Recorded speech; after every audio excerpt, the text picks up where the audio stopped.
Close your eyes for a second. Think of a specific memory from your childhood, not just a vague feeling, a real moment, a birthday, a car ride, the first day of school. Picture the details. What were you wearing? Who was there? What did it smell like? Now hold on to that image, because what you just did, that confident, vivid, completely convincing act of remembering, might be partially a lie your brain told you. Research shows that up to 40% of vivid memories contain at least one false element. Not vague memories, not fuzzy half-recollections, your sharpest, most confident ones. And the strangest part? You had no idea. Your memory is not a camera. It never was. It is something far more interesting and far more dangerous. In 1974, a psychologist named Elizabeth Loftus ran one of the most unsettling experiments in the history of science. She showed participants footage of a car accident. Then she asked them a simple question. One group was asked how fast were the cars going when they hit each other. Another group was asked the exact same question, except one word was changed. How fast were the cars going when they smashed into each other? That single word, smashed instead of hit, caused participants to estimate the cars were going nearly 9 miles per hour faster. But it did not stop there. A week later, Loftus asked both groups whether they had seen broken glass in the footage. There was no broken glass, but the group who heard the word smashed, they were far more likely to say yes. They remembered glass that never existed.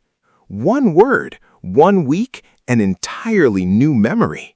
This is what Loftus called the Misinformation Effect, the way that information introduced after an event can corrupt the original memory so completely that the person cannot distinguish between what they experienced and what was suggested to them. And this is not a flaw in a few fragile people. This is how every human brain works. Think about that. The people in that experiment were not confused. They were not guessing. They were certain. The same way you are certain about that childhood memory you just pictured. Here is why this happens. Your brain does not store memories the way a computer stores files. You cannot simply open a folder and play back a perfect recording of what happened. Every single time you remember something, you are not retrieving it. You are reconstructing it. From fragments, from emotional echoes, from whatever mood you're in today, whatever you believe right now, and the last time you thought about it. Each reconstruction slightly overwrites the original, like saving a document without noticing the edits. Neuroscientist Donna Bridge at Northwestern University confirmed this in 2014. Her research showed that the act of recalling a memory actually makes it unstable, briefly editable before it gets stored again. Every time you open a memory, you alter it slightly. Then you save the altered version as if it were the original. You have been quietly rewriting your own past every time you revisited it. And you never noticed.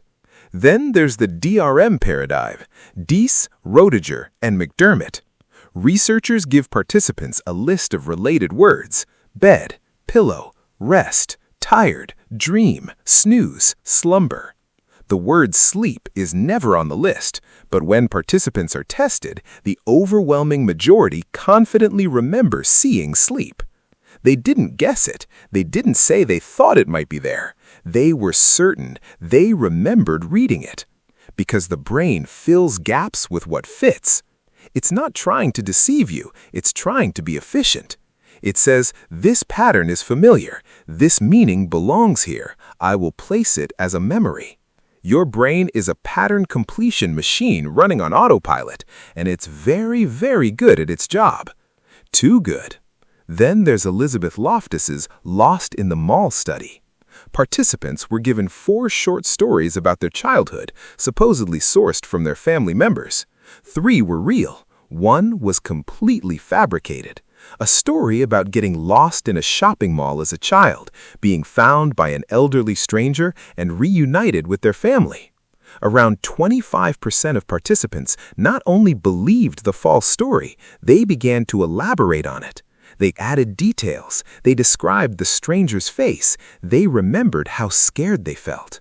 They didn't remember a real event. They built one from suggestion alone. And once built, it felt indistinguishable from everything else they knew to be true. Now, consider what this means in the real world. Eyewitness testimony has sent innocent people to prison. The Innocence Project, an organization that uses DNA evidence to exonerate wrongly convicted people, has found that faulty eyewitness identification played a role in approximately 70% of convictions later overturned by DNA testing. 70%, not because witnesses lied, but because they remembered with complete confidence and were completely wrong. Think about the arguments you've had with a sibling, a parent, a friend, about something that happened years ago. You both remember it. You both remember it differently, and you're both absolutely sure. You're not arguing about facts. You're arguing about two different reconstructed versions of an event, each edited by your individual emotions, your separate relationships, your distinct identities at the time. Neither of you has the original file. Nobody does. And the origin stories you carry about yourself, the ones that explain why you are the way you are, those have been reconstructed too. The moment that made you shy, the failure that made you cautious, the praise that made you brave. Each time you've remembered those moments, you've shaped them quietly to fit who you needed to become. Your memory has been editing your autobiography this whole time. Here's where it gets interesting. This is not a design flaw. This is a feature. The fact that memory is reconstructive, that it can be updated, reshaped, and rewritten, is exactly why human beings can heal. Trauma survivors who undergo therapy don't erase painful memories. They reconstruct them. They reframe the meaning. They place new information into the story until the memory no longer carries the same charge.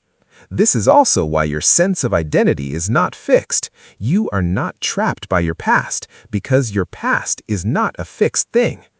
Every time you revisit who you were, you have the quiet ability to update who you are. Elizabeth Loftus, the same scientist who showed us how easily memory breaks, spent decades arguing that this is not a reason to distrust ourselves. It's a reason to be curious about ourselves. Memory is not a recording. It's a living, breathing, constantly updated story that your brain tells you about who you are and where you came from. And like all stories, it reflects the storyteller as much as the events. So think back to that memory you held at the start of this video. The one you pictured in detail, the one that felt so real. Is it accurate? Possibly. Is it complete? Probably not.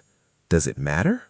That memory, accurate or not, is part of the story you use to understand yourself, and the fact that it's not a perfect recording makes it something more. It makes it yours, built from fragments, shaped by feeling, updated every time you return to it. You are not a passive archive of events that happened to you. You are an active, ongoing author, quietly rewriting the past to make sense of the present. Your memories are not files, they are drafts.